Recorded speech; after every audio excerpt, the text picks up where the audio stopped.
Hey, I got a crazy video for y'all today. It's saying that this woman ended her husband in the worst way because she caught him cheating. And that's all I'm gonna read when it comes to the title. Let's just run the video. If you're new here, sub up if you watch it through and you rock with it, man. Let's run it. Today, a woman in jail accused of killing her own husband, and she apparently told detectives that she did it because she was, quote, at her wit's end over infidelity issues.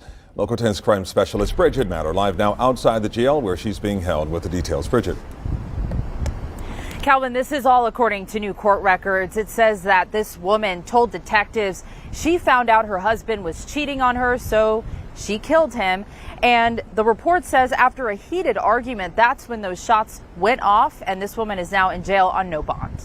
Do you see what I mean when I tell y'all it is better for you to be straightforward with what you want in life than to find yourself in a situation where you're sent to God because you couldn't control yourself, bro? You gotta be honest when it comes to living life, bro. Like, if you want a second girl, if you're done with the one that you're with right now, or if whatever the case is, if you're married to her, and you just think about it like this, bro, you're gonna hurt her regardless by either cheating, or if she's not agreeing to it by moving on with a second girl or whatever, you're gonna hurt her regardless. But at the same time, the reason I tell y'all not to cheat, it's gonna make you a piece of shit in the eyes of her, in the eyes of everybody that hears about your story if you do end up like this. And just in general, it's just not worth it. If you want somebody else, bro, be honest about it. Because what are we watching here? She smoked him after she found out. And what can guarantee that your girl won't do this to you, bro? Hold on, bro, I'll break it down further here in a second.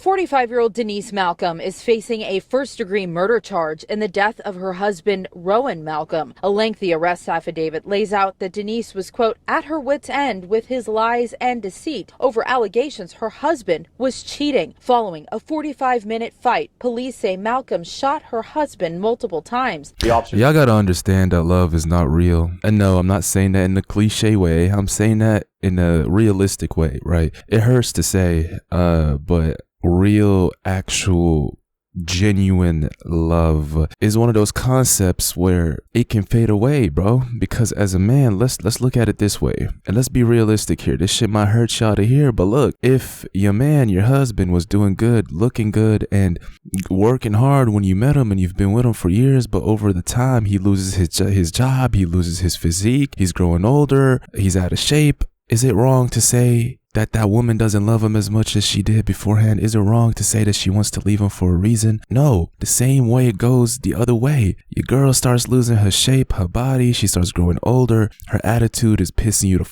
off every day. She's not doing what she did in the beginning of y'all's relationship. Is it wrong to say bro is falling out of love with her? Nah, that's why it's an insane and a very, very good accomplishment that you should be proud of if you are in a committed marriage. If you are, both of y'all, if y'all are responsible adults to the point where you're able to be together for years and raise a family and not break up. That's a huge accomplishment, bro, because life happens.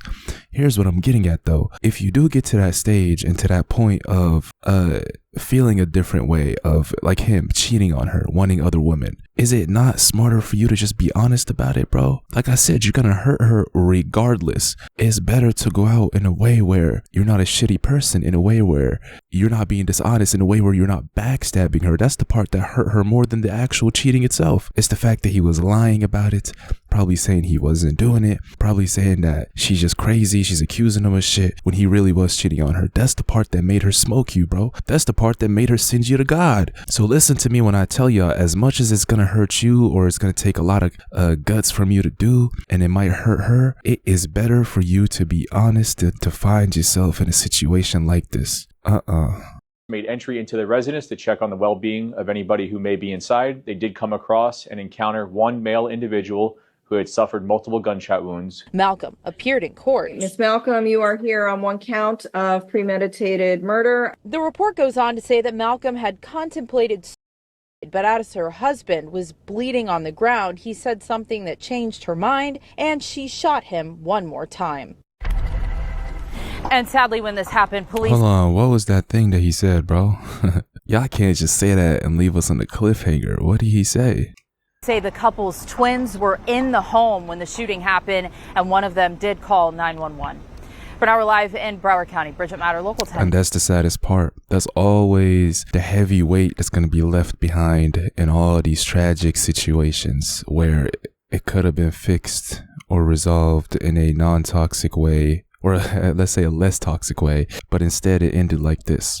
That is always the tragic part, the children that have to suffer, grow up without a father, and now grow up without a mother. So to her, was it worth it? Was it worth it to kill the man you called your husband, the father of your kids, regardless of his infidelity or the fact that he was cheating on you?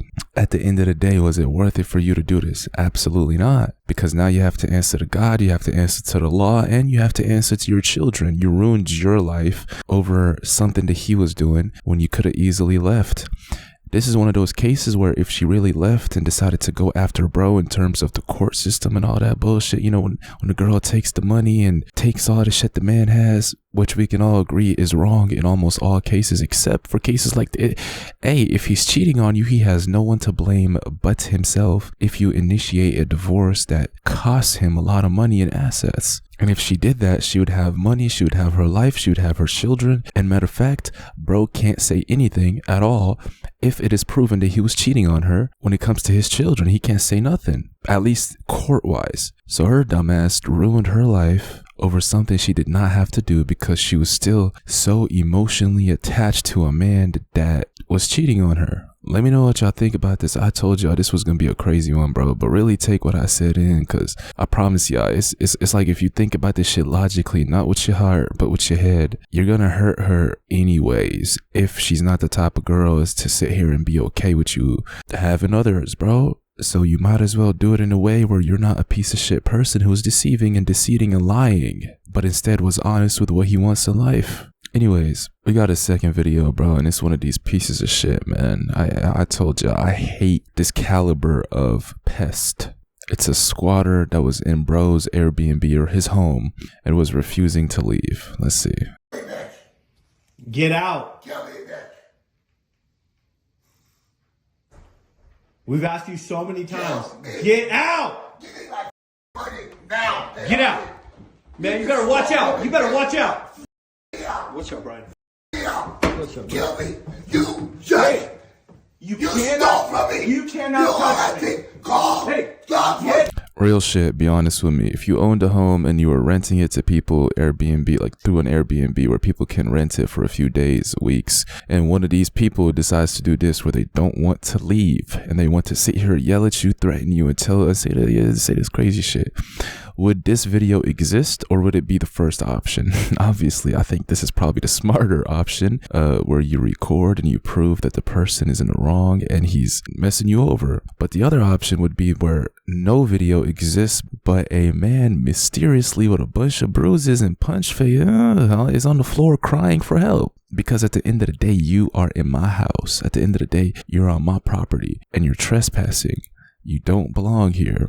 Your stay is over. I've asked you nicely to leave. You're over here screaming and threatening me. Is it wrong for me to defend myself on my property and escort your dumb ass out? Let me know in the comments which option y'all think is is appropriate in a situation like this, man. Just imagine having to deal with this kind of person. Real shit. Get out of my face. Call law enforcement. Get out of my face. You know I can't make a phone call. Out of my face. You are stealing. Stop. I'm not stealing, Mark. Yes, you are. No, I'm not. You are stealing. Get your stuff and get out. You are stealing. No, we're tossing your shit You out. are a thief. You are stealing. Did you jack my car? How bad did you? God damn, bro, sounds like an engine exhaust, bro. That's not even that's a voice that's sick in terms of either smoking cigarettes all day or some other shit, man. You are stealing. You are stealing. You stealing. I'm stealing your house, but you're stealing my stuff. He sounds like a zombie, straight up. My car. Mark, How bad did you? Oh my God. Take pictures of all this. My car. How bad did you? My car. Man, you're lucky if your car is still there anyways. My car. don't do that. Don't do that. Don't do that. Don't do that. Don't do what? Don't smoke in here. I am not smoking in here. I'm gonna take it outside. Yup, take it outside. I have to. Why are you You are murderers. Call law enforcement. Yeah. Call the sheriff. Yeah. Call the sheriff. Come on. Call the sheriff. Yeah. Don't call me. Call the army. Don't call me. Call the sheriff. Don't call me. What is this zombie on, bro? Straight up. What blows my mind about these individuals is how they don't feel ashamed. Like, bro, how do you not feel ashamed of what you're doing? Like, you live a pitiful existence. I'm not talking about like a situation where you are struggling. Bro, life is hard, right? People struggle. I'm not talking about that at all. I'm talking about these individuals who put themselves in a situation like this, and instead of being cordial and trying to make but even if you want to stay for free or whatever your case is, you don't act like a mummified zombie, like a cracked out gremlin. Do you not feel ashamed of yourself, knowing that you're in the wrong, knowing that it's disgusting, bro? Ugh. And these people just are always lucky to be dealing with somebody who's calm and level-headed, because I promise y'all, not everybody is calm and level-headed. I promise y'all, not everybody's gonna sit here and let you scream at them in this kind of tone in their own home when you're refusing to leave after your time is up, after what you paid for is over with, after they just want you out their house. It's their house. Not all people are this level-headed to where all they're gonna do is just record a video and prove that you're a piece of shit. Somebody might actually beat the shit out of you. Somebody might actually take it further. So if you want to keep testing your chances, if you want to keep existing as this type of cracked out gremlin in life, don't get mad when you run into the wrong person that does not take your bullshit, bro. Ma'am? Hit me. Nah. Hit me. Get out. Call the sheriff. Get out. Call the sheriff right now. Yeah, they're outside. Come on. Call the police. Come on. They're You're Come lying. on. Come on. You're lying. Come on. Hit me. Come on. Hey, you need to get out. Call the sheriff. Stop. Call the sheriff. Stop. Call You cannot police. touch. I ain't gonna lie, bro has a pretty big head, man, in terms of, like, I haven't boxed in a while. My hands are they're itching for a punching bag. I ain't gonna lie, bro. They're itching to spar somebody. I haven't fought somebody in a while, bro. I can't guarantee you I won't let the hands fly if you're screaming in my face like that, bro. Straight up. Obviously, don't do that. You want to have them put their hands on you first, especially if you're videoing the entire situation. But keep trying your luck, man. The police. Look at this frame, bro. It literally looks like a cracked out rhino trying to headbutt a human being. The police. You cannot touch me. That you just No, touched me. you touched me. That You put your is face. violence. That's violence. If you're gonna smoke outside. Don't smoke in there. I am not smoking. I see the cigarettes in your hand. Yeah, but I'm not smoking. That was violence, bitch. Get That out. was violence. You're stealing from me. Get out. I want that. You're stealing. You're stealing a laptop that's owned by the state of California. What if the state of California saw what you're doing right now? You can't. What if the state saw what you're doing right now? What if they saw? And do what? You are criminals. I can Far kick in from that it. door Far from it. If I feel like it. Yeah, I know you can. I know you can. Back up, man. Get your ass away from me. Come on, hit me with that bitch. No, I'm not gonna hit you. Hit me. Why are you backing away, bro? I ain't gonna lie, you gotta stand your ground. Hey, he touches you, it's on video, you can sock the shit out of him, bro. But don't back away from this gremlin. Don't feed into the aspect where he thinks that he's scaring you, bro. Away from me. How bad did you my car? What car? And look, he left. After all that rah, he left. I hate these individuals, bro. I really do. There's a very few caliber of humans who are worse than this. These quote-unquote squatters or thieves, I should say, are the bottom of the barrel of all creatures that roam the earth, literally. And I hope and pray that none of y'all have to deal with these people, because I literally will never be the one to blame you if you're forced to defend your home, bro. Just keep it, let's say it like that. Anyways, good video. Appreciate y'all as always. A lot of good content on the way. Run the likes up, especially if you made it to this point. It does help out, bro. So press the like button, and I appreciate y'all. I'm out.